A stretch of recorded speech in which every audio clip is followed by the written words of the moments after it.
Pouviez-vous vous imaginer qu'il y aurait autant de cégeps un peu partout sur le territoire québécois et que le réseau de l'UQ serait aussi développé qu'il l'est actuellement?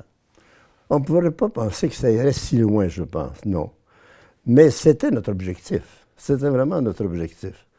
Je vous dirais personnellement que la réalisation de cet objectif, elle est allée au-delà de notre perception à l'époque, de ce que nous pouvions rêver, je dirais.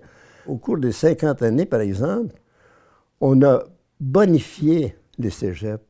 On a anobli les cégeps, en quelque sorte, en disant que les cégeps font partie de l'enseignement supérieur.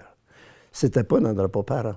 Le rapport parent proposait que ce soit un niveau vraiment intermédiaire, mais indépendant, que le cégep, que le secondaire, le post-secondaire, soit différent du secondaire et différent de l'université.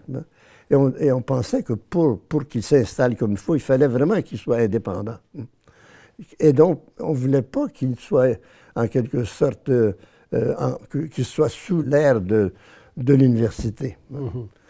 Mais le cégep, depuis ce temps-là, s'est développé beaucoup plus qu'on le pensait, avec des succursales, et avec des options professionnelles que les directeurs de cégep, les professeurs de cégep dans chaque région ont imaginé, ont mis en place. Et l'Université du Québec qui s'est développée sur le territoire du Québec. Oui. Donc, c'est allé plus loin que ce qu'on pensait. C'était peut-être notre espoir, mais on n'aurait pas rêvé tant que ça, je dirais. Si j'ai une raison d'être fier, c'est, je pense, de constater qu'au cours des 50 dernières années, il y a des garçons et des filles qui ont eu accès à l'enseignement supérieur, auquel ils n'avaient pas droit avant 1960. C'est un grand changement. Je pense que la vie économique du Québec ne serait pas ce qu'elle est si on n'avait pas fait cette transformation. Nous étions destinés en 1960 à être une sorte de colonie, au sens propre du terme, là, une colonie d'intérêt économique étranger. C'était ça. On fournissait la main-d'œuvre à des entreprises étrangères.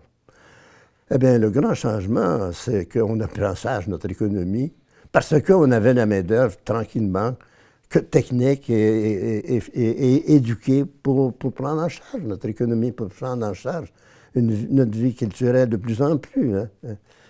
Et ça, je pense que c'est de ça que je peux être le plus fier, je pense. Mais à ceux-là qui ont une autorité importante dans les cégeps et les universités, je commence par leur dire que je les aime.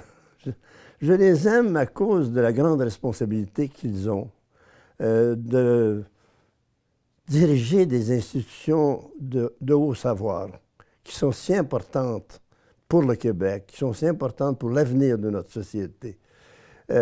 Et je les aime parce que ils sont les successeurs de ce qui a été fait jusqu'ici. Et je vois qu'on continue. On continue. J'ai assez compris les autorités des cégeps et des universités pour voir qu'ils se portent vers l'avenir. À ce sujet, moi, je leur dirais cependant, votre responsabilité, c'est de prendre bien soin de votre personnel enseignant et de tout le personnel. Qui fait l'université, ce sont les professeurs. Ce qui font les cégeps, ce sont les professeurs et le personnel qui travaille avec les professeurs. C'est eux qui font l'université. Et donc, en tant qu'autorité, vous avez la grande responsabilité de prendre soin de ce personnel, de prendre soin financièrement, bien sûr, mais aussi d'assurer que les conditions de travail sont des conditions favorables à la vocation de nos institutions d'enseignement supérieur, c'est-à-dire la recherche de la vérité et la transmission de la vérité. C'est ça l'enseignement supérieur. C'est là que loge l'idéal d'une société, l'idéal de la connaissance et l'idéal de l'avenir qui est en marche avec cette connaissance.